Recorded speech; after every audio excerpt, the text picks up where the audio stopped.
We've almost reached the end of this 10-chapter reading road. Try not to be too heartbroken.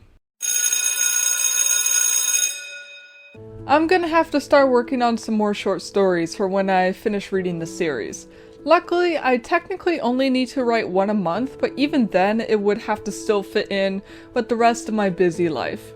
But hey, we don't need to worry about that, right now at least.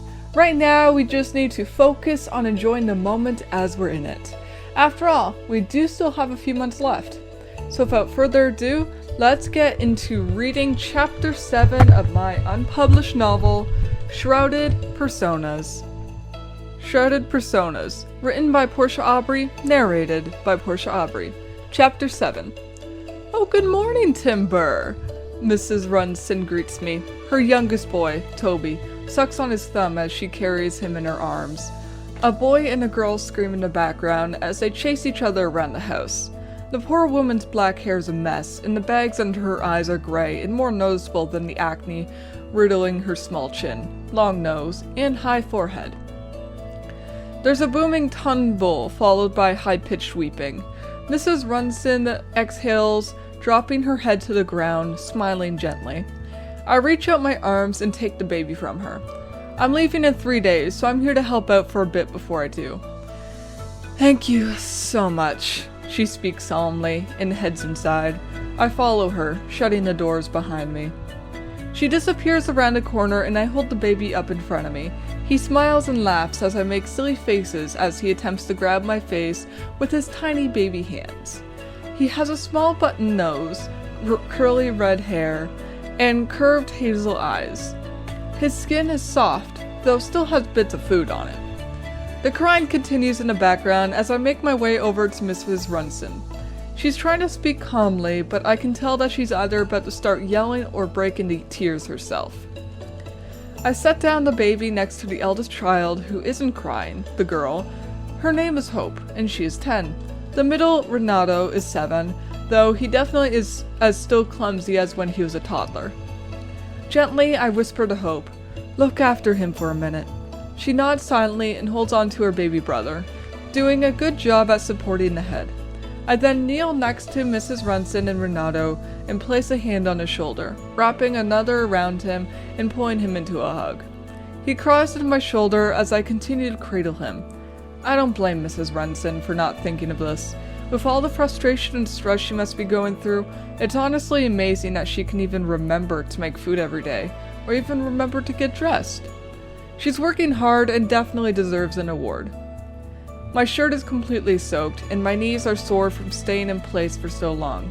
By the time his crying starts to die down, it's obvious that he wasn't actually injured. He's far too close to the ground to get hurt when falling down. Though, I'm still gonna check up on him in case if he ends up getting bruises.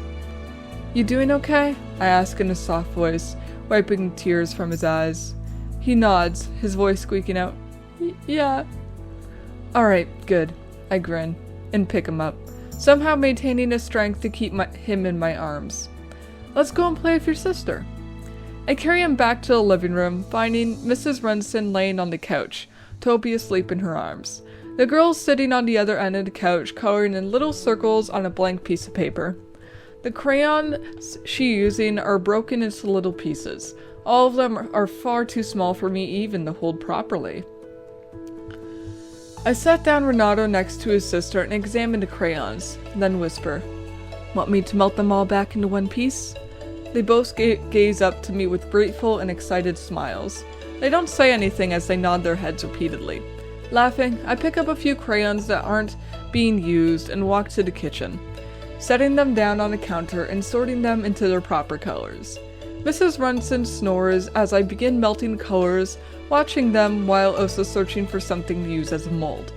It's always entertaining to watch them all melt together, forming a thick liquid of color and sometimes old black glue.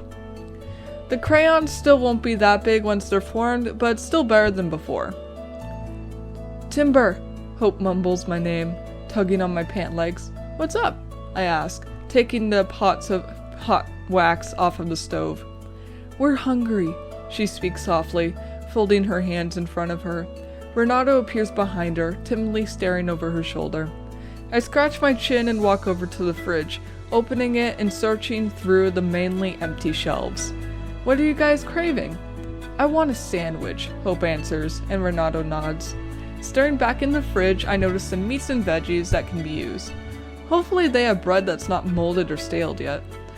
But even so, I could just do lettuce wrap sandwiches. Alright, I smile, taking some meats, condiments, and veggies out of the fridge. Go ahead and sit down. I'll get to work on making some food. There's just enough of a loaf left to make both of them a sandwich, as well as one for the mom when she wakes up. I'm sure she must be hungry. She's probably too focused on caring for her kids to actually feed herself. Where's the baby's food as well? I'm sure that Toby is too old to still be breastfed, so where is his baby food? The kids appreciatively take the sandwiches and silently eat in the living room, making sure to not make too much of a noise and end up waking up their mother. I bet that these moments are the only times that Mrs. Runson can get some sleep. At the same time as her baby, at least. It's a shame that her husband is away for work, but he's working hard to support his family, and that still deserves respect even if he's unable to physically be with his family and help out around the house. Using tinfoil as a stencil and a sheet pan to hold it on, I form little shapes that look enough like crayons, spray down the entire thing with oil, then pour in the wax, making sure to keep a close eye on it and make sure that nothing sneaks through any openings or catches fire somehow. After a few minutes of watching with surprisingly nothing going wrong, I finally get the chance to step away since it's time for the wax to start cooling. The kids have finished eating and have gone outside to play around in the dirt. Meanwhile, the baby and Mrs. Runson are still sleeping peacefully. Some drool soaks the mom's shirt, both the baby's and her own. But I can just help her with her laundry shortly after she wakes up. Taking a seat on the deck, I breathe deeply and contemplate my moves for the next few days. So far, the Rungan has been maintaining its moisture nicely.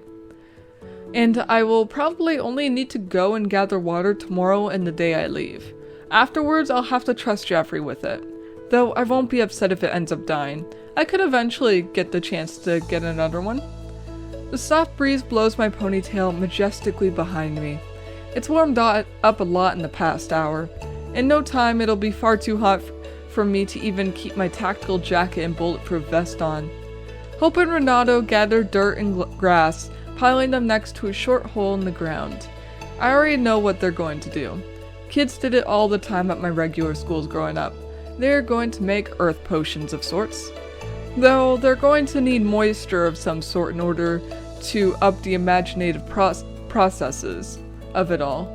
There's a small lake not too far from here, and the agriculture there is also thriving. So they could harvest some of the plants there too and make stronger potions. They start pushing bits of grass, bark, and rocks into the hole, rubbing some of the ingredients around the walls of the cauldron, making it stain green and show little cuts and scratches. They're quiet, but it seems like a mutual comforting quiet. This is definitely a moment that they'll remember a few years down the road. Best for me to leave them be. Rising back up to my feet, I quietly walk back into the house and check up on Mrs. Runson and the baby. The floor creaks below me and there's a slight movement from the baby. Fuck, I hope I didn't wake it up. But just when I think that I may have fucked up, Mrs. Runson rubs her eyes, making the baby actually wake up. Well, at least I wasn't the one who woke it up. Where are the kids? She asks as she carefully sits back up, cradling Toby in her arms. Outside making potions with the earth, I respond, taking the baby from her. I made a sandwich for you. Do you want it now or do you want to catch up on some more sleep first? She takes a moment to contemplate, her stomach rumbling at the same time. I guess I could eat. We walk together to the kitchen and I hand her her sandwich, readjusting the baby in my arms so that I'm not worried about dropping him. Where's the baby's food? She gestures to the fridge, in the little bottom drawers behind the bags of breast milk. Toby's still not completely off of the milk? I ask, maneuvering Toby in my arms so I can just readjust the items in the fridge. He's slowly getting off of it, but I'm certainly not letting him get off of from me directly, with his teething and all.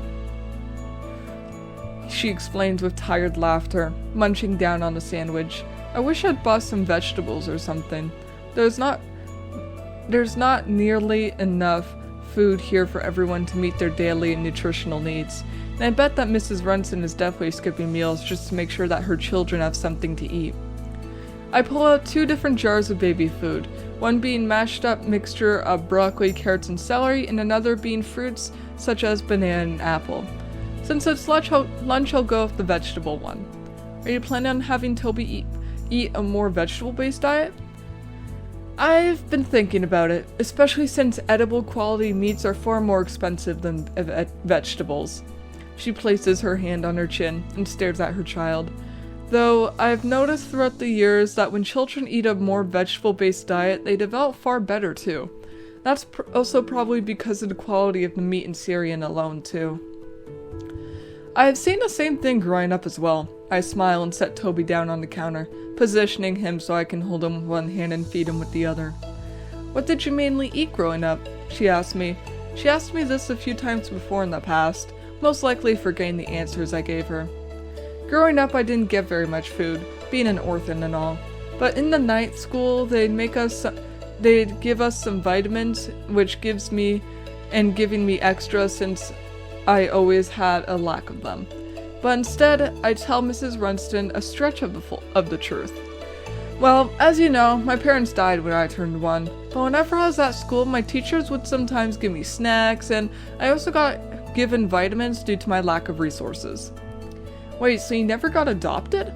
She asked me, taking a final bite of her sandwich. Or even went to see if a grandparent, aunt, or uncle? Not even a family friend? Anyone I had an emotional connection to was killed. Smiling, I shake my head. I don't have a very large family. Oh, she lowers her head slightly, a heavy yawn escaping her throat. Before she could try to find a way to continue the conversation, I nod towards her bedroom. You can go finish your nap.